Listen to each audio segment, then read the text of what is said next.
Technological innovation is constantly changing, and the way that we use and often abuse technology is also rapidly changing, especially in relation to social media. Don't get me wrong, social media can be an engaging, fun, and often for some, an essential platform. As an example, as of June 2018, an average of 1.47 million people logged into Facebook every single day.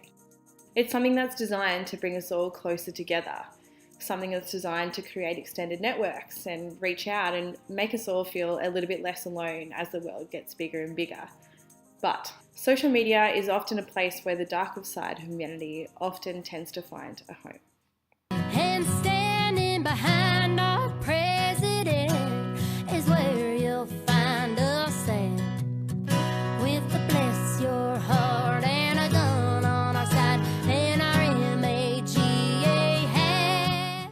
When I was thinking about this assignment, the first thing that really grabbed my attention was talking about a divide and how technology can often create a bigger divide, but as well as bring us closer together.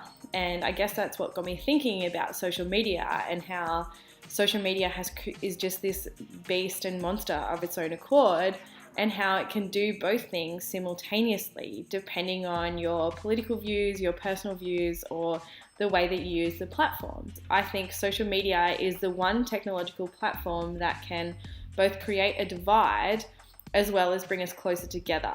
And especially in a post-Trump world, I think that it's very important to examine this.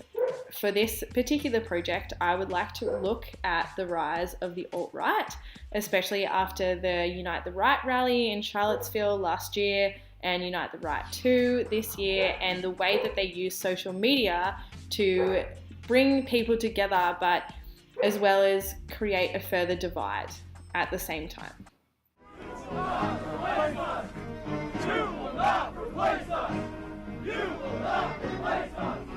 Identity politics for white people is like my immediate goal, and getting alt-right people to push from the online world to the real world and take up space. Over the past few years, we've heard so much about the alt-right, but who exactly are they? And most importantly, what do they have to do with social media? And it's easy to be confused as to why we're suddenly seeing a bunch of tiki torches fill our news screens and hearing phrases like this. You will not stop us from representing our interests. You will not replace us. You will not replace us. You will not replace us. You will not replace us. But the thing is, the alt-right as a movement and as a faction isn't new. They just came under a different banner once upon a time, and although some parts of the modern movement are trying to distance themselves from this particular branch of neo-white nationalism, their message pretty much seems the same to me. Hail Trump! Hail our people! Hail victory! The alt-right started as an underground political movement and can really be considered as an umbrella term or platform used to describe and categorise many different things. Some members refer to themselves as white nationalists, fascists, white supremacists, neo-Confederates, or at the extreme end of the scale, and what most would consider the most accurate description of members, neo-Nazis. For any political group to be successful, for want of a better word, especially because I'm talking about the alt-right here, they need to be able to present a united and collected front, and have a cause that they believe is worth fighting for. The alt-right are well known for spreading messages of hate, racial discrimination, and purposely striving towards division and segregation. I'm not sure exactly what motivates, drives, or even gives members of the alt-right the audacity to behave in such a way, but I do know how they choose to spread their message: social media. To first and foremost answer a burning question: why don't these social media platforms just ban the offending parties in order to stop this constant spread of hate? The short answer is they do.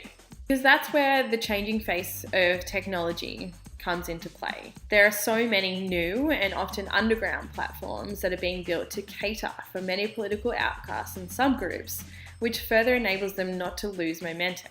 Because the alt-right aren't relying on mainstream platforms anymore, most of the discussions and conversations and connections are made through underground platforms like 4chan and their latest favourite, Gab.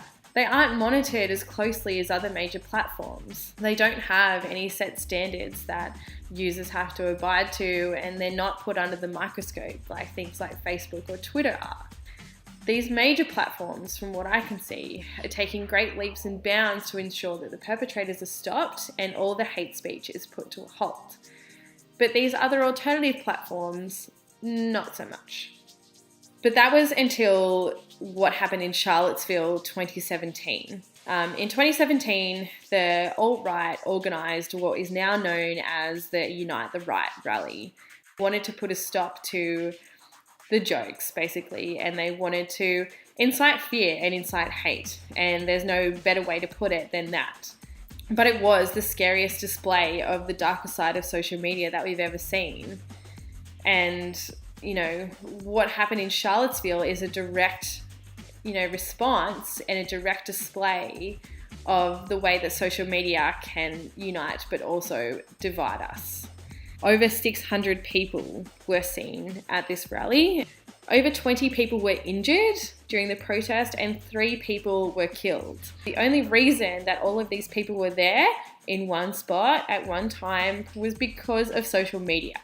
I was just shocked at the way that social media can be used to, negatively draw people together. The way that our leaders utilize social media to spread their message and, cause this divide, but while also bringing us together. I think we've gone a little bit too far now, and I'm very interested to see where social media is heading towards the future.